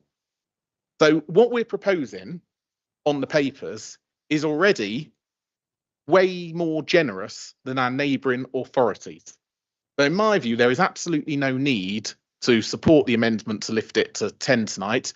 I think 5 is perfectly acceptable, and it maintains our position as one of the most open authorities in a forum in which members have to take some very difficult decisions. We will allow significant public participation on planning applications, and my concern is if we see more applications come to planning committee, as I know is very much Mike's desire, and housing and planning will consider some of this next week, then actually we need to give ourselves the room, physical room within the agenda, in order to consider more applications. I'd much rather see more applications at committee, but ultimately we're going to have to set a limit somewhere, and I think our limit is already, or what is proposed in here, is very generous. Thank you. Okay, so we've got your proposal seconded. Did anybody want to speak on that proposal? Okay, go ahead. Thank you very much. Just to pick up on some of the points that have just been made.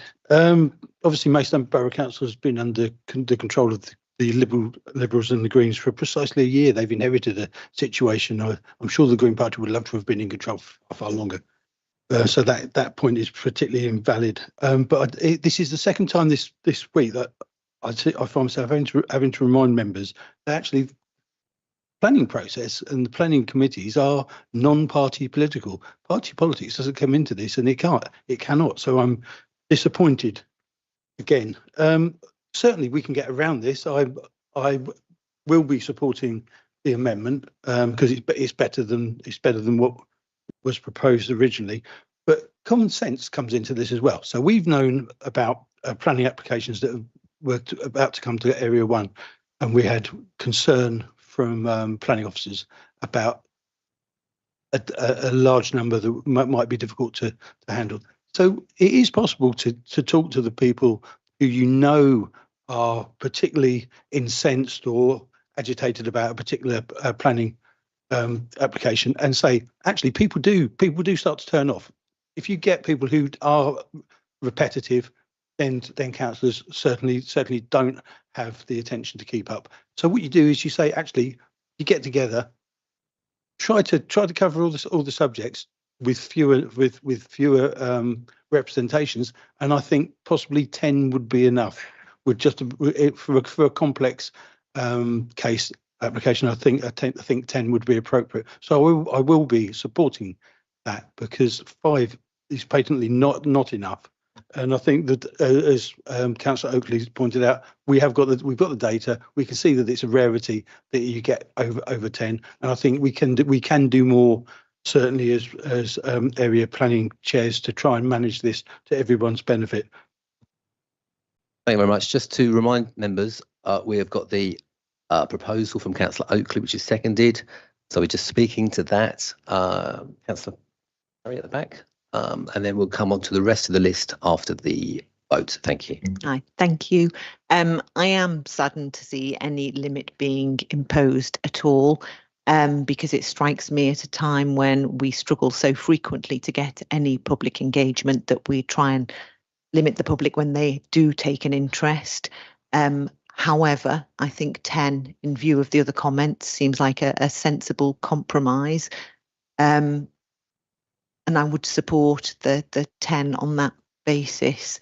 It seems to me a shame that, in view of the fact that all these 10 people will be limited to 3 minutes each, that we couldn't even spare half an hour of our time to let just that many people have a say at meetings when they're feel very passionate about it. Thanks. Councillor King, you're next. Is it on the amendment? I'll make it so. I've been waiting long enough. I'll be flexible enough. Go on then. I basically would oppose this amendment because I think the original one is perfectly reasonable. But I'd like to say that I, like Councillor Taylor, have thought about this quite a lot. I do think some of the language here is quite ridiculously blinkered. Use of word democracy and lack of representation. The reality is that all of our residents, if we're doing our job properly, have access to us, and they are in a position to, at any stage of the process, come to us and state their views. And I don't live in a house with a moat round it. I don't have a bar on the telephone. I don't have a sign up saying, go away because I'm a councillor, leave me alone. So that's ridiculous. So there is a democratic process. We, as the councillors on this planning committee, are in fact the channel for that democracy. So I think let's just get that into our head. In terms of the way that democracy operates, it's changing. And you're quite right. Let's just take the last planning committee that we had at full council. We were bombarded with emails. I even had written material post through my letterbox at about 6 o'clock on a Sunday evening.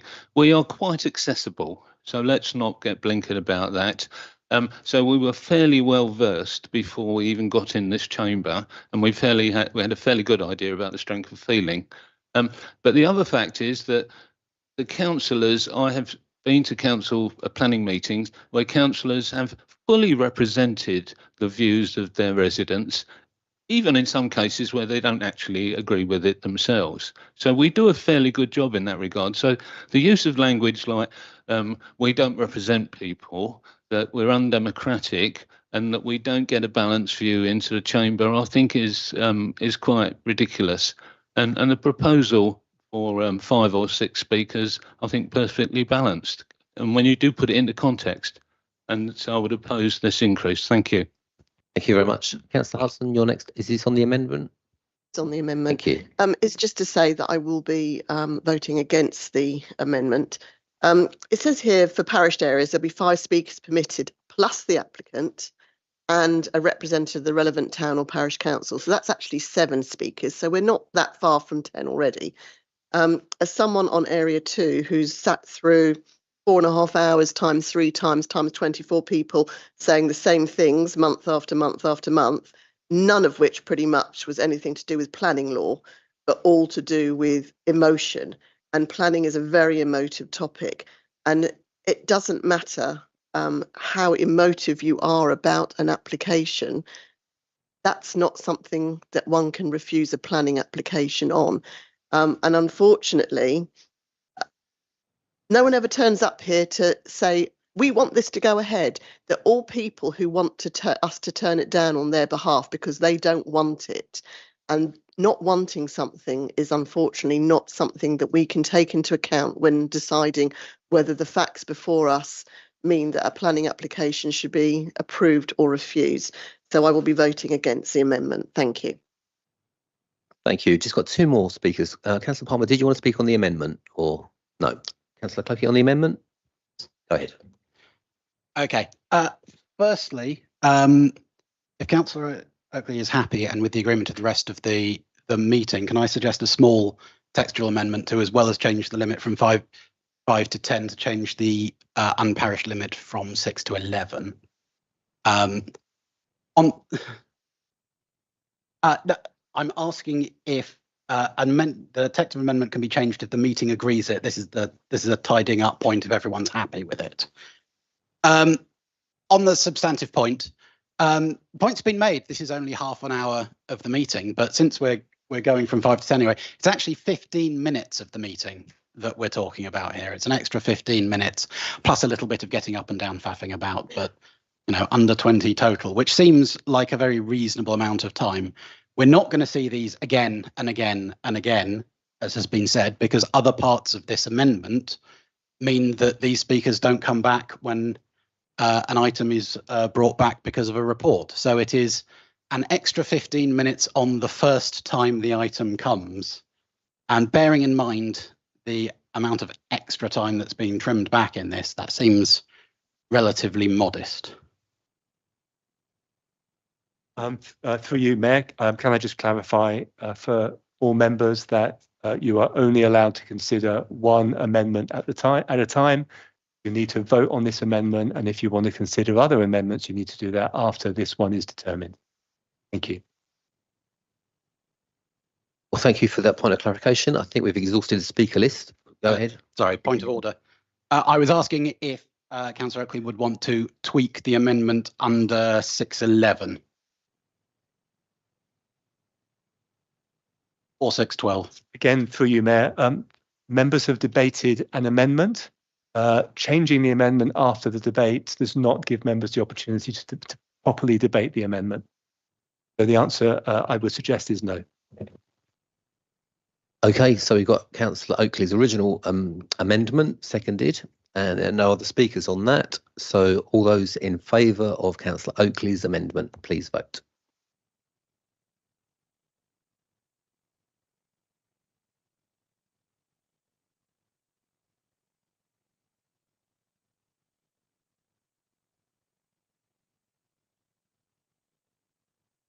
And all those against, please.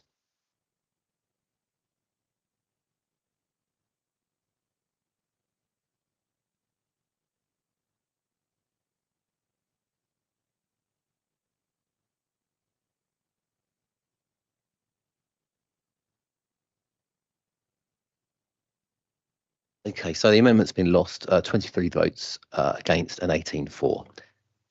So we're back now to the original proposal. Councillor Cokey.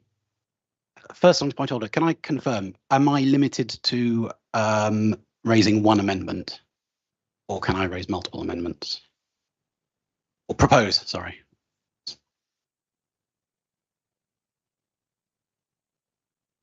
Yeah. If your intention is to bring together a number of amendments, you can do that in one go, if that's what you're... I was just asking, do the rules prohibit? I would rather do them separately, but do the rules prohibit me doing more than one? No, the rules don't prohibit you doing more than one, but you can do one at a time. Okay, then I will do them separately. Thank you. Okay, I would like to propose a small amendment in 418 where it says to town parish council, where this is in relation to where the red line crosses borders, where it says two parish councils and both will be invited to speak, to say two or more parish councils and all will be invited to speak. That handles the situation in which a planning application covers 3 parish areas because there are places where 3 parish borders meet.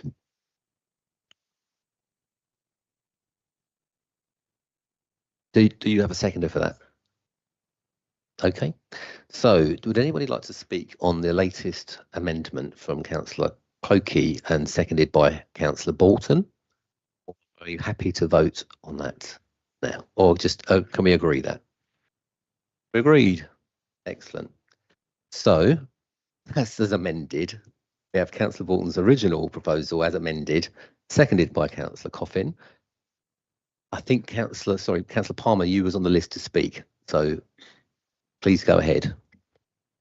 Thank you, Worship.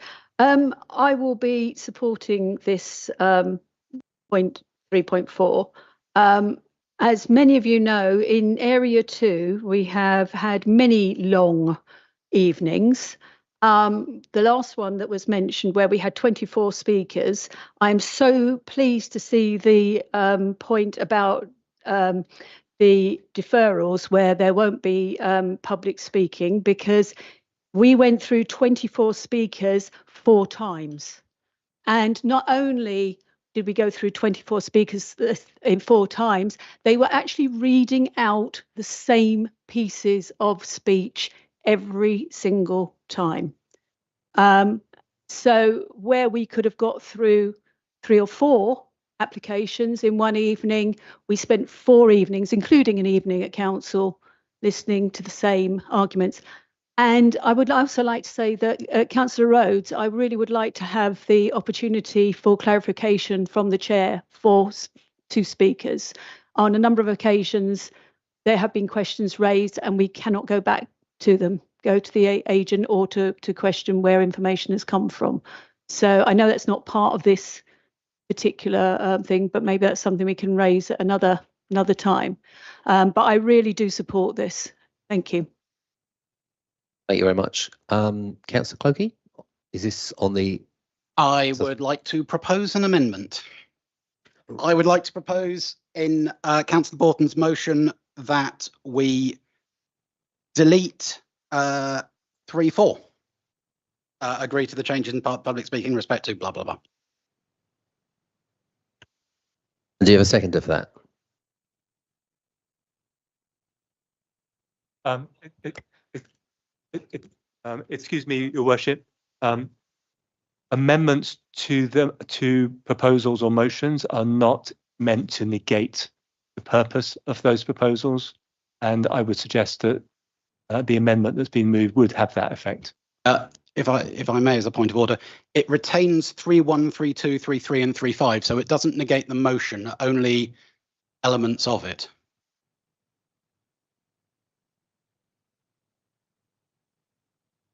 But we just take a moment for the monitoring officer to consider that.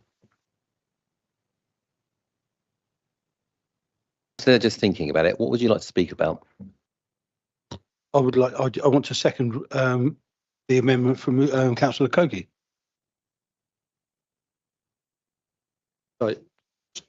Right, thank you, Chair. I think given that the intention behind the proposed amendment is to remove the most debated part of the motion we've had before us this evening, and the most contentious part of the motion, I would say the effect of that amendment is to negate the motion.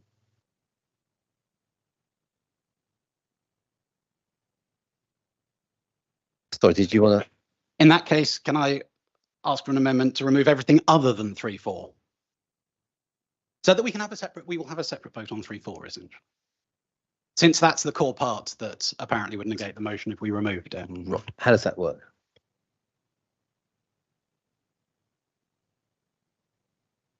Chair, I would suggest that there's an easy way out of this. Just break it into 5 component parts and let's vote on all 5 component parts. What's happening now is actually we're bringing this council into disrepute.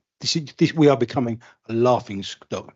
The fact that there's been no form of give and take about any of this. There's been no concession given at any point. I suggest that that's the simplest way to do this. Break it into the 5 component parts, and because we've all got homes to go to. I would say if that was acceptable, I would withdraw my motion. Chair, if I may help, there are provisions in the Constitution that allow motions to be severed. So that if you have a motion that deals with more than one matter and you wish for it to be severed, there are provisions that exist in the Constitution that can happen in one of 2 ways. The first way is that the proposer of the motion and the seconder agree to do that, and that is agreed by the rest of the members. The second way is that there is a resolution of the council to sever the motion into a number of parts. So those are the 2 options you have before you. So if that's something you wish to consider, the first question would be whether the proposer of the motion and the seconder are willing to sever the motion. When Councillor Clokey said that he was going to put forward amendments, I was expecting an amendment to ask to break it down into 5 points, which I'd have been quite happy to accept if you wanted to vote against 1 or 2 or 3 or 4 or 5 of them. But the reason that they were all moved together en bloc, as I said at the start, was because I was happy personally, as a proposer, was happy with all 5. If members wish to vote on them individually, that's then that's fine. But I don't know what. But you could have done an amendment. Sorry, I'm speaking. You could have done an amendment on that a while ago, which is what I was expecting. So I'm happy to break it down, but I just think this conversation has got completely sidetracked. On a point of personal information, apologies. I did say earlier in the meeting, are we taking them separately? And you didn't say yes. Hence, I assumed you didn't want to. Okay, thank you very much. So we now have a change. So I think members would be David. Which one? David Thornhill. Stand by.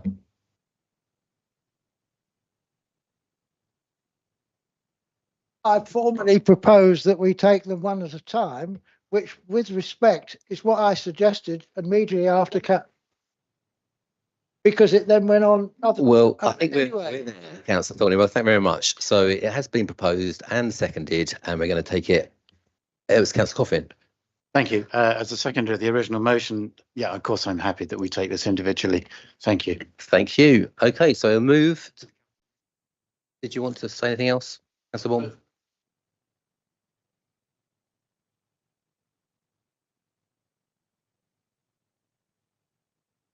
Thank you. Right, now, in terms of 3.4, which we've heard quite a lot about, the various democracy angles to this and so forth, I actually feel quite offended that in 20 odd years of being a councillor, if there's been a contentious issue that's come forward to planning, people have contacted me and I have spoken to them about how to get this through the quasi-judicial process that is indeed our own system, and it's the legal system. We have to be right about it. Emotion doesn't always win. Now, I found that 15 minutes of emotion is quite enough, and I've been able to determine if there's any facts within that that are useful that we can use or not. But people contact me beforehand. They understand what we as democratic people do on the planning committee. So I will be voting for all of these when they come up individually. Thank you. Thank you, Worship. Just to wrap up again, I'll focus on what's been said during the debate, which is primarily around 3.4. Martin has brought up a point there which hasn't been discussed tonight, which is incredibly important. Planning is a quasi-judicial process. Councillors are legally not allowed to make any decisions other than on the basis of material planning considerations. I think it's really important that anyone engaged in the planning process makes that very clear to residents as part of the determination. Area 2 members will know I say that frequently at committee. It is not the case that the more public speakers you have, the quality of decision making will be improved. It is the quality of representations you receive, not the quantity of representations you receive. I wish there was way more democracy in the planning process. Mike and I have discussed this many times. There is not. That is deeply regrettable. I'm sure we would all change that. But it's important in a quasi-judicial capacity that we are realistic with residents about what councils can and cannot do. And it's critically important that we do not have processes and structures that give unrealistic expectations to residents about our ability as local members to, in this case, determine a planning application appropriately or not. A couple of points have been raised that, in my view, are slightly ridiculous, frankly. The first is that our proposal here, as I referenced earlier, is to have one of the most open and accessible planning committee speaking regimes of any local authority in the local area. That remains, but doing so in a realistic way that invites the public to make speeches, invites the applicant to make speeches, and also any appropriate parish council. That is incredibly important, but we must be realistic, particularly if we want to have quality decisions which we are mandated by law, and that means ensuring our meetings go on a particular length. Councillor Hood referred earlier to the fact that he's got a home to go to. That's exactly why we've got this on the agenda tonight. It's important that we take quality decisions. So his frustration with this item is reflected by many in terms of the length of some of our planning applications. The second point I would just make is it's not the case, and this is, I've had a bit of written correspondence about this from residents. It's not the case that anyone who opposes an application will be barred from speaking and anyone who supports will be able to speak. It's quite clear we will allow representations on the planning application and they can say what they like. We have to have a way of determining who those 5 are. I think it's unfair on democratic services to have it any other way. And it's really important that that those people who are impacted have the ability to contact voting members in advance of the meeting so that those points that are made can be addressed in advance of the meeting. That will increase the quality of decision making, which is ultimately what this is all about. Let's stop pretending that planning is an entirely democratic process. It is not. And I think it's really important that everyone understands that. Thank you. Thank you very much, Councillor Bolton. So quite an extensive debate on this agenda item. The recommendations are there under 3. We are going to do them one at a time, but I just need to agree that we are going to do them one at a time. Members agree to that? Okay, so item 3.1, all those members in favour, please indicate. Agreed, that's good. 3.2, agreed. Agreed. 3.3, agreed. 3.4, not agreed. All those in favour of 3.4 recommendation, please indicate. With the amendment that we talked about earlier.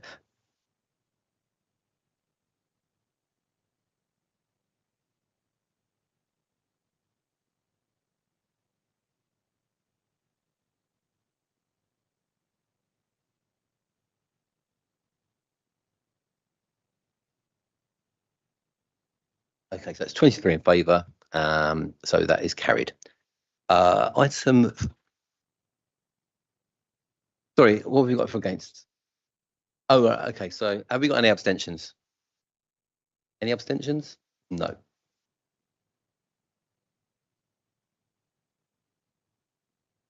(23) in favour and 18 against with no abstentions. And 3.5. Not agreed. So we're going to have to vote for that then. So all those in favour of 3.5, please indicate.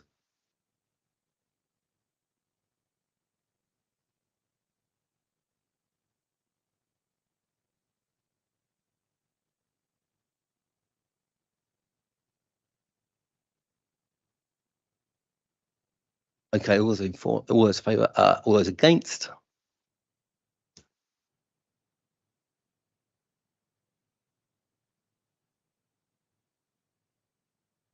That's 18 and no abstentions, I take it. Okay, so that is carried. So that concludes item 16. Thank you very much, members. Unfortunately, we've now got to go back to item 9. So item 9 is the Head of Finance and Section 151 Officer Recruitment.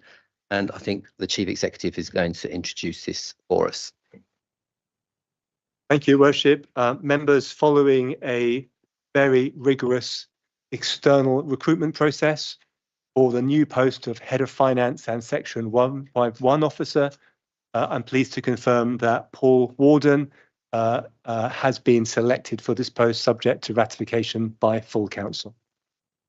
Thank you. Thank you very much, Your Worship. Following the last meeting of full council, we undertook, as Chief Executive said, a very rigorous process to determine who our new head of finance would be. That's involved with our external recruitment company, a stakeholder panel that was chaired by Adrian Stanfield, and involved other members of the council's management team, our internal auditor, and James Lark as vice chair of the audit committee. There was then a technical assessment that was undertaken by an experienced Section 151 officer, and then the final interviews were undertaken by the panel that was agreed by council at the last meeting of myself, David Hornywell, and Martin Coffin.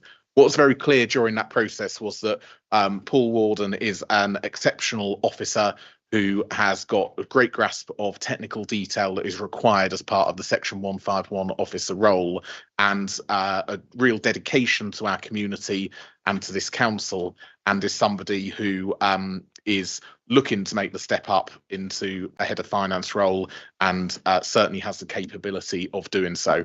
Paul interviewed in the final panel interviews incredibly well, and I was delighted to speak to him on Friday afternoon and verbally offer him the position subject to ratification by full council tonight. I hope and very much endorse the recommendations. Thank you. Thank you. Councillor Thornwell. I'd like to agree with all that was said. I thought Paul interviewed very well, and I hope this council endorses his employment in this new position. Have you got a seconder? Councillor Coffin. Can we agree the recommendation then? Agreed. Excellent. Item 10 then is the Bluebell Hill Temporary Accommodation Project. And Eleanor, could you run us through this, please? Thank you, Your Worship.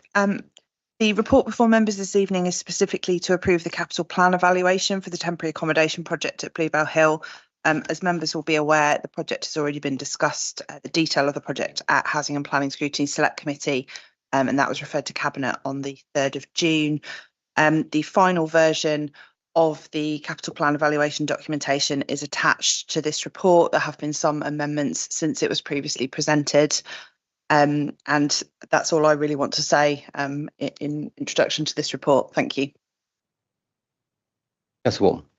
Thank you very much, Your Worship. This has been discussed at the committee over recent weeks.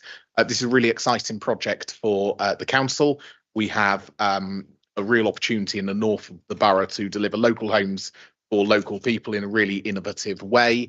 I would just like to use this opportunity in the public domain just to make clear that these are going to be local homes for local people, for people who are very much in need in the borough. These are not going to house, as I've seen in some social media comments, Afghan refugees or people who have made a trip across the channel to enter this country by legal or illegal means. That is a separate problem that, dare I say, is perhaps beyond the remit of Tunbridge and Malling Borough Council to resolve. But the purpose of bringing this forward is for local families, and I'm looking forward to this this being constructed. As I say, what we've got on the agenda tonight is simply to approve the capital plan evaluation. As Eleanor said, the principle of this decision has been discussed previously. Thank you, Your Worship. Happy to propose a recommendation. Thank you very much. I've got a few indications. So first on the list is Councillor Chapman and then Councillor Davis. I'm sorry, Worship. We don't have a second. Councillor Betts, thank you. So Councillor Chapman. Thank you, Your Worshipful. Tunbridge Moorland Council has a clear policy to prioritise local homes for local people, and that this proposal aligns with the aim. At present, there is a severe lack of suitable and affordable temporary accommodation for residents from the north of the borough who find themselves in difficult circumstances. As a result, they are often placed in Tunbridge or even outside the borough entirely. Surely it makes far more sense, both practically, to provide accommodation closer to home. This would allow children to remain in their existing schools and help adults continue commuting to work, maintaining stability at a time when families need it most. Thank you very much. Councillor Davis next. Thank you, Your Worship. I'm very grateful to to Ludmilla, Linda Hibbs, and Gillian Aylett, for very, very short notice gave me a guided tour of the site tonight as one of the site today as one of the ward members. It's good to see this site, which has been a derelict car park for many years, for a number of years, being put to a really, really good purpose. We checked out some of the things and walked the distance from this site to Asda, the main shopping. It was 20 minutes, and it's on the 101 bus service, the main bus service. We're running every 15 minutes right the way through. It is an ideal site for this sort of thing. And as like the previous speaker said, we desperately need this sort of accommodation in the in the borough, in the north here. I think a critical thing is that this is not for drug addicts. It's not for people who just come out of prison. We've got much better accommodation, temporary accommodation available for them elsewhere. These are for people who've suddenly lost their homes. And a very telling thing that one of the experienced housing officers said to me was, that's only 2 paychecks away. You'll lose 2 paychecks and you are out on the door, and you need that temporary accommodation. We desperately need that for those people, or people with domestic abuse. Those also are very, very important. So I think that this is a first-rate idea, and good to see this. I would make one further point. This is a very early stage in the project. We're not at an end stage. We're going to start constructing next week or anything like that. It's got to go through the full process. It's got to pass all those things. And the consultants, which we will be will be producing the a plan to take this through the totality of the planning process. And so I think this is a first-rate thing, and I warmly welcome this recommendation. Thank you. Thank you. Councillor Dalton next. Thank you, Mr. Chairman. For someone that's represented that area for over 21 years, I'm absolutely delighted that we're considering this temporary accommodation. I have, over my period as a councillor, been majoring on housing issues with local residents. And I must say this is a blessing in disguise. It is a temporary, so we don't know for how long. There are questions to be answered, which I'm sure in due course will be coming forward. But 100% support this application. Thank you. Thank you. Councillor Thornwell. Thank you. I've watched this site over many years as I happen to go to the dentist next door, and I'm really pleased to see what is in effect a brownfield site that's no longer used and just an eyesore brought forward to this. So I hope it's sped on its way. Mr. Oakley. Thank you. I'm too. I'm absolutely thrilled to see it come forward. We'll save so much money for the temporary accommodation. Will we be delayed by planning at all? Not my area planning committee, actually, but Councillor Atwell, you're next. Just a quickie, I'm absolutely in favour of this. Thank you so much for all the work that's been done. And just to absolutely clarify, I don't know if it was a flippant comment or not, But if somebody is a drug addict, will they be unable to access these temporary accommodation units?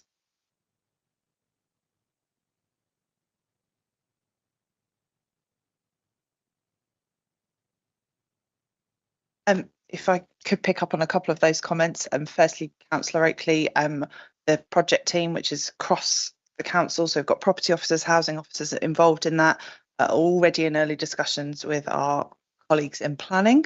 I'm on the client side of that set of conversations around planning performance agreements and ensuring we do everything as we would expect any other applicant to do to move this through the system at an appropriate pace and give everybody locally the opportunity to comment on the planning application appropriately.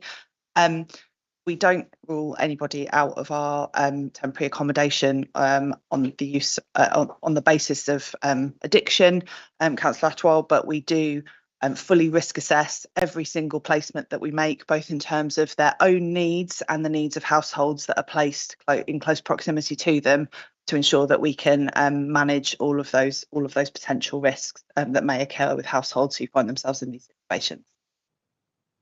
Thank you very much. So the recommendations there at 3.1 is being proposed by the leader of the council and seconded by Councillor Betts. Can we agree the recommendation?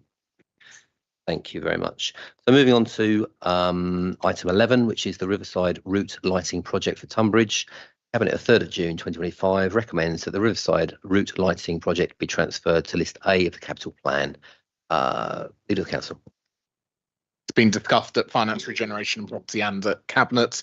A really exciting project and one that we're quite keen to get underway. So I'd simply move the recommendations, all four of them, the fourth one at the bottom of page 49, that the scheme be transferred to List A. Thank you. And that's seconded by Councillor Coffin. Councillor Cope, please. I just want to say very briefly that this is something that the Tunbridge councillors have been pushing for a long time. And so the Greens are all delighted this is finally happening. Thank you. Okay, so it's been proposed and seconded. Can we agree with the recommendation? Excellent. So moving on to item 12, which is the Gibson East refurbishment tender. So the Cabinet of the 3rd of June 2025 recommends the transfer of £125,000 from the decarbonising the council's estate capital plan scheme to the Gibson East refurbishment scheme set out at point 2 on page 51. Leader of the council. Thank you very much. As was discussed at Cabinet, and as anyone driving to the building will be able to see, the scaffolding is going up in preparations for the refurbishment works on the Gibson East building. The recommendation before us simply refers to a transfer of some money in order to ensure that the scheme is fully funded, and I will move the recommendation. Thank you. Seconded by Councillor Coffin. Councillor Ratwell, please.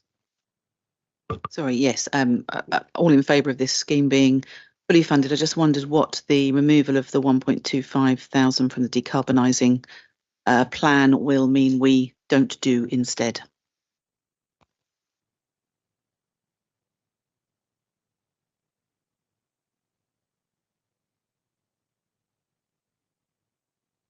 Stuart, would you mind answering that one, please, online? Thank you.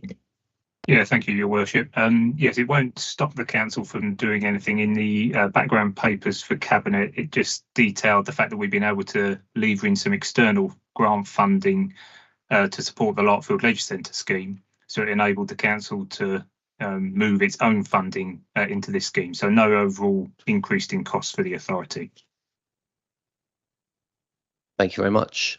So can we agree the recommendation? Thank you.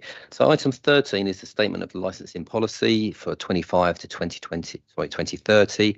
And the Licensing and Appeals Committee of the 10th of June recommends that the draft statement of licensing policy set out in Annex 1 of page 59 be adopted by the council. Councillor Williams, would you like to propose that? Yes, I'd like to propose that. It actually came in front of us on the 10th of June. Councillor Coffin seconded it, and it was fully supported by the committee. So I recommend this. I'm happy to second that. Can we agree the recommendation? Agreed. Good. Thank you. Moving on to item 14. The General Purposes Committee of the 11th of June makes a number of recommendations in respect of the establishment changes recommended by the management team. These are set out on page 95 of the agenda pack. Councillor Rhodes, would you like to? Your Worship, fully support this, and I propose it be made part of the proceedings of this council. Happy to second that. Agreed. Okay, so item 15 then is appointment to outside bodies, and the recommendations set out on 3.1 and 3.3 of the report on page 97.